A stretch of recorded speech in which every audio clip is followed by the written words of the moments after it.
새벽 5시. 아직 해도 뜨지 않은 시각입니다. 한양의 백성들은 이불 속에서 단잠을 자고 있습니다. 양반들도 아직 일어나지 않았습니다. 하지만 경복궁 깊숙한 곳, 침전에서는 이미 움직임이 시작됩니다. 내시가 조용히 다가와 속삭입니다. 전하, 기침하셔야 하옵니다. 왕이 눈을 뜹니다. 오늘도 어김없이, 내일도 마찬가지일 것입니다. 왕이라고 하면 무엇이 떠오르십니까? 먹고 싶은 건 먹고, 자고 싶을 때 자고, 하기 싫으면 안 해도 되는 삶. 천하에서 가장 좋은 음식이 알아서 올라오고, 수백 명의 사람들이 내 한마디에 움직이는 삶. 심심하면 사냥을 나가고, 기분이 좋으면 잔치를 벌이는 삶. 부러우시죠? 누구나 한 번쯤 상상해 봤을 것입니다. 하지만 현실은 정반대였습니다. 먹고 싶은 것을 먹을 수 없었습니다. 수라상은 신하들이 정했습니다. 자고 싶을 때 잘 수 없었습니다. 새벽 5시 기상은 의무였습니다. 하기 싫어도 해야 했습니다. 경연을 빼먹으면 신하들이 들고 일어났습니다. 사냥을 나가려 하면 사간원에서 간언이 올라왔습니다. 전하, 백성이 굶주리는데 어찌 유흥을 즐기시렵니까? 잔치를 열면 홍문관에서 상소가 빗발쳤습니다. 늦잠을 자면 승정원에서 문 앞에 꿇어앉아 기다렸습니다. 조선의 왕은 천하에서 가장 감시받는 사람이었습니다. 화장실 가는 것까지 기록되었습니다. 밤에 누구와 잤는지 내관이 적어두었습니다. 무슨 말을 했는지 사관이 따라다니며 받아 적었습니다. 타생활은 없었습니다. 왕의 모든 것은 국가의 것이었습니다. 조선 왕들의 평균 수명은 45살이었습니다. 스트레스와 과로 때문이었죠. 왕이라서 오래 산 것이 아닙니다. 왕이라서 일찍 죽은 것입니다.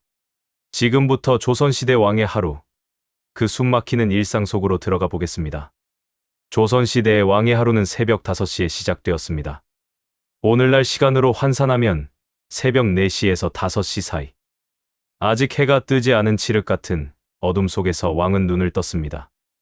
내시가 조용히 다가와 기상을 알렸고 궁녀들이 세수 물과 양치 도구를 준비했습니다. 왕이 잠에서 깨어나는 순간 궁궐 전체가 함께 움직이기 시작했습니다. 침전을 지키던 내관들은 왕의 첫 동작을 확인하고 각 정각에 신호를 보냈습니다.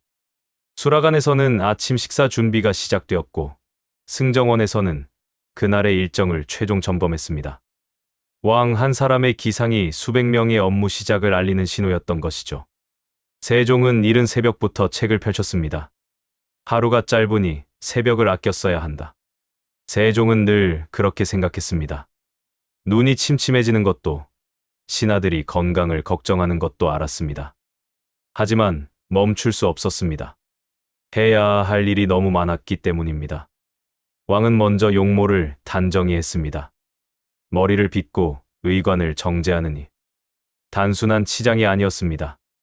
왕의 외모는 곧 국가의 위엄이었기 때문입니다. 이 시각 조정 대신들도 이미 움직이고 있었습니다. 고위 관료들은 새벽 4시에 집을 나섰습니다. 지각은 곧 처벌을 의미했습니다.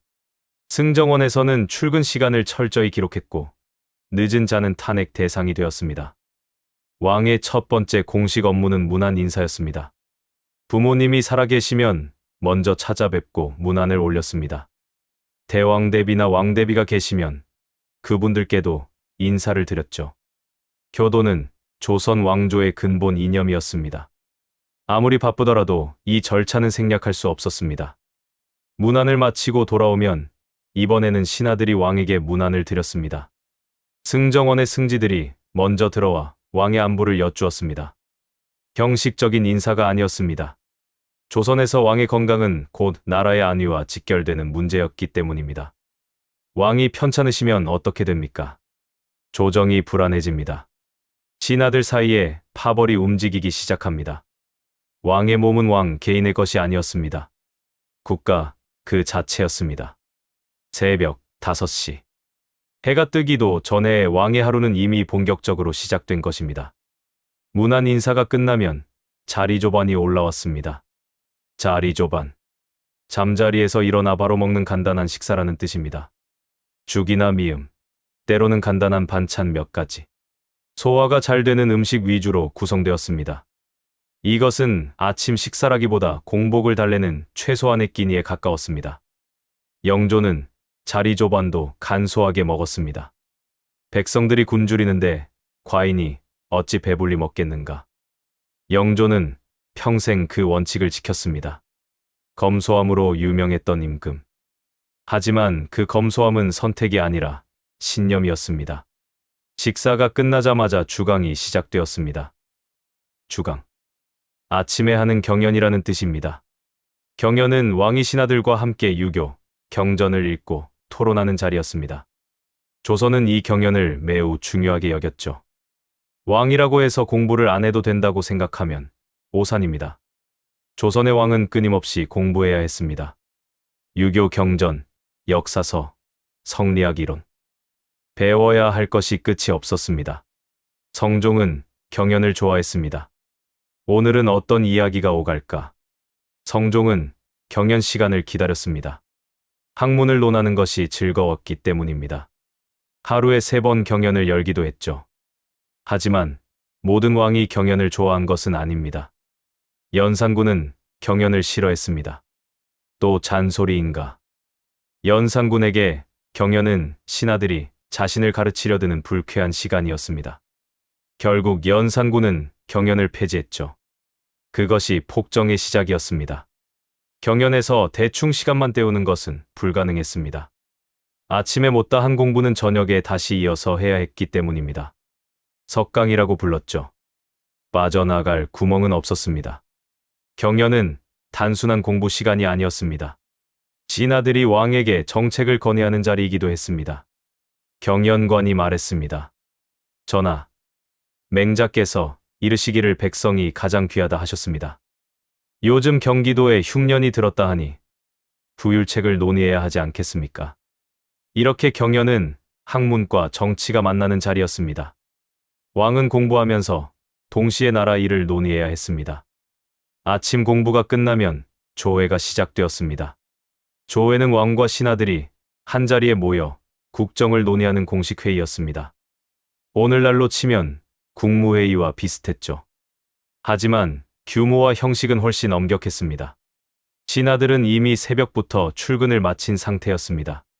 품계에 따라 도착 시간이 정해져 있었고 늦으면 사원부에서 탄핵했습니다. 지각 한 번에 벼슬이 날아갈 수도 있었죠. 조회에는 2종류가 있었습니다. 상참은 주요 관직자만 참석하는 소규모 조회였습니다. 삼정승과 육조판서, 승지들이 참석했죠. 매일 열리는 일상적인 업무 회의였습니다. 조참은 모든 관리가 참석하는 대규모 조회였습니다. 한양에 있는 문무백관이 모두 모였죠. 상망조참이라 하여 음력 초하루와 보름에 열리는 것이 원칙이었습니다. 조참이 열리는 날, 궁궐은 장관이었습니다. 동이 트기 전부터 관리들이 광화문 앞에 모여들었습니다. 품계에 따라 줄을 섰습니다. 정일품부터 종구품까지 수백 명의 관리가 차례로 늘어섰죠. 북소리가 울리면 광화문이 열렸습니다. 정조는 조참을 중요하게 여겼습니다. 진하들의 얼굴을 직접 보아야 민심을 알 수 있다. 정조는 그렇게 생각했습니다. 조참에서 신하들의 표정을 살폈습니다. 누가 불만이 있는지, 누가 무슨 생각을 하는지. 왕은 그 자리에서 읽어야 했습니다. 조회가 시작되면 승정원에서 그날의 안건을 아뢰었습니다. 진하가 아뢰었습니다. 전하, 함경도에서 여진족이 변경을 침범했다는 보고가 왔습니다. 왕이 물었습니다. 피해가 얼마나 되느냐? 민가 수십 호가 불탔고 백성 30여 명이 죽었다 합니다. 왕의 표정이 굳어졌습니다. 즉시 대책을 논의해야 했습니다. 군사를 보낼 것인가, 협상을 할 것인가. 결정이 늦어지면 피해가 커졌습니다. 조회는 형식적인 행사가 아니었습니다. 나라의 운명이 결정되는 자리였습니다. 조회가 끝나면 비로소 수라상이 올라왔습니다. 수라. 왕의 식사를 높여 부르는 말입니다. 아침과 저녁 2차례 올라오는 것이 원칙이었죠. 자리 조반이 간단한 죽이었다면 수라는 정식 식사였습니다. 수라상은 보통 12 첫 반상으로 구성되었습니다. 밥과 국, 김치와 젓갈, 구이와 찜, 나물과 전. 다양한 음식이 상 위에 놓였습니다. 수라관에서는 새벽부터 준비를 시작했습니다. 전하의 입맛이 요즘 없으시다 하니 담백한 것으로 준비하라. 상궁이 지시를 내렸습니다. 왕의 식사 하나를 준비하는데 수십 명의 손이 움직였습니다. 왕은 늘 은수저를 사용했습니다. 독이 묻으면 은의 색이 변한다고 믿었기 때문입니다. 기미 상궁이 먼저 음식을 맛보았습니다. 모든 음식을 조금씩 먼저 먹어보는 역할이었습니다.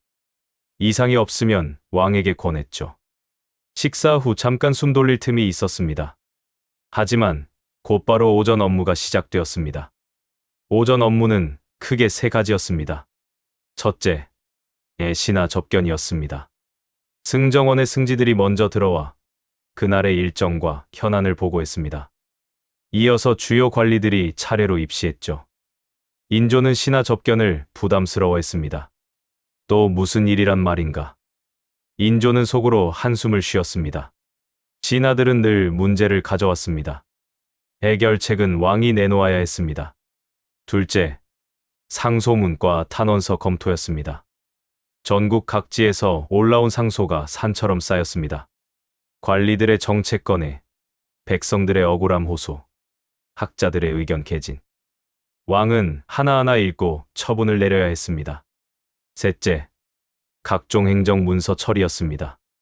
관리 임명, 법령 승인, 예산 결제. 왕의 결제가 없으면 아무것도 진행되지 않았습니다. 일정은 빡빡했습니다. 하나라도 미루면 그 부담은 그대로 다음 일정으로 이어졌습니다. 오늘 처리하지 못한 일은 내일 2배가 되어 돌아왔습니다. 오전 업무가 끝나면 낮것이 올라왔습니다. 낮것, 점심 겸 간식이라는 뜻입니다. 국수나 만두, 떡국이나 수제비.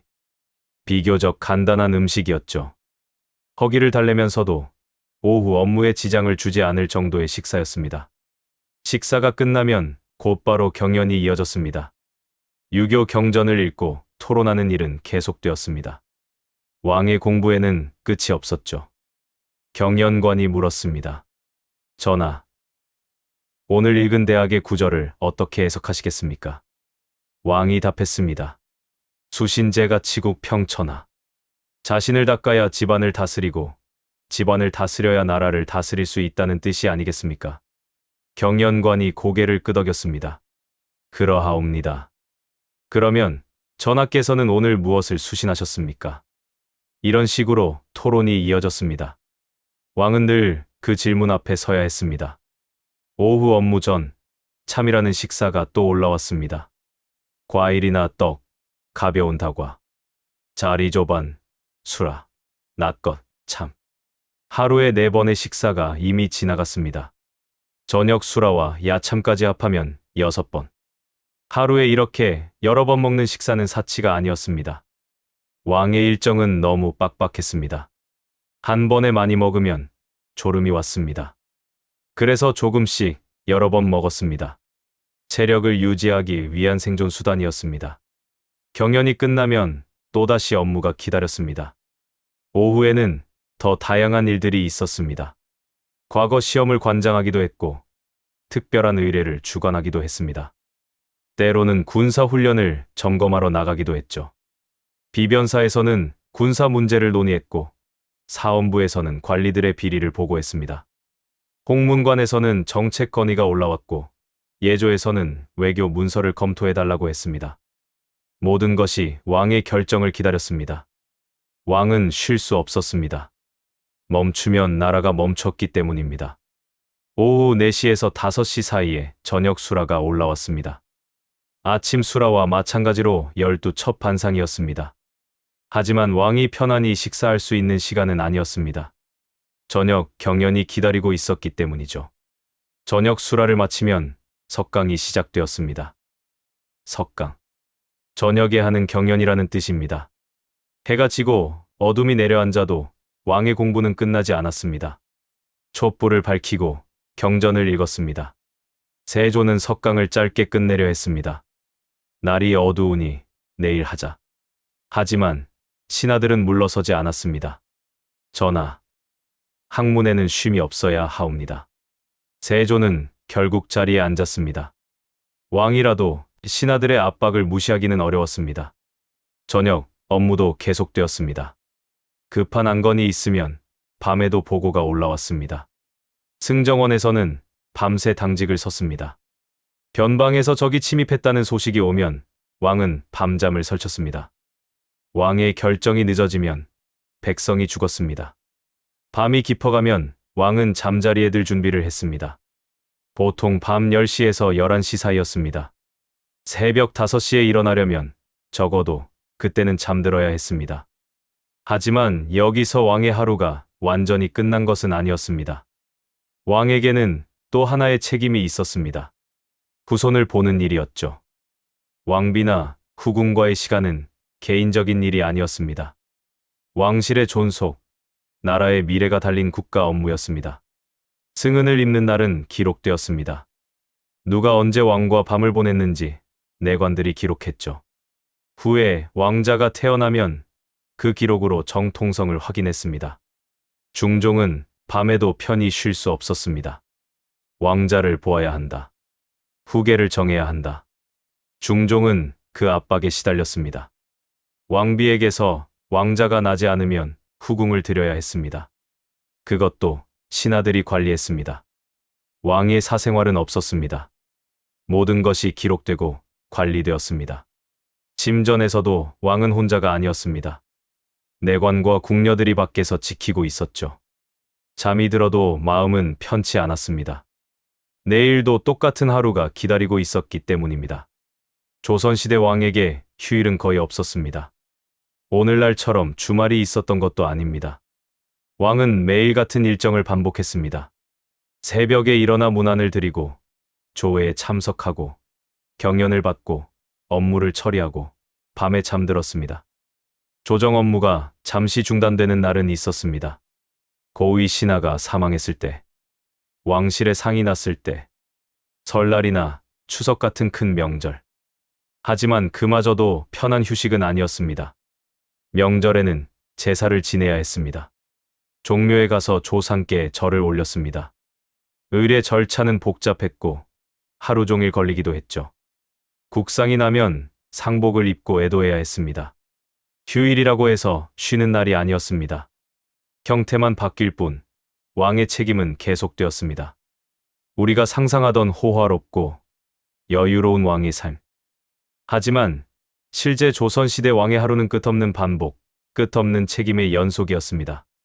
새벽 5시에 일어나 밤 10시에 잠들 때까지 문안, 조회, 경연, 업무, 식사, 또 업무. 하루도 쉴 수 없었습니다. 아프면 더 큰 문제가 되었죠. 왕의 건강은 국가 안보와 직결되었기 때문입니다. 조선의 왕들은 평균 수명이 45살이었습니다. 왕이라서 오래 산 것이 아니라 왕이라서 일찍 죽은 것입니다. 어쩌면 왕은 가장 높은 자리에 있었지만 가장 자유롭지 못한 사람이었는지도 모릅니다. 권력에는 반드시 대가가 따릅니다. 높은 자리에는 무거운 책임이 따릅니다. 조선시대 왕의 하루가 그것을 보여줍니다. 여러분은 어떻게 생각하시나요? 만약 여러분이 조선의 왕이 된다면 이 삶을 견딜 수 있겠습니까? 권력과 자유, 둘 중 하나만 선택해야 한다면 무엇을 택하시겠습니까? 댓글로 자유롭게 의견 나눠주세요. 구독과 좋아요는 더 나은 콘텐츠를 만드는 큰 힘이 됩니다. 다음에도 흥미로운 이야기로 찾아뵙겠습니다.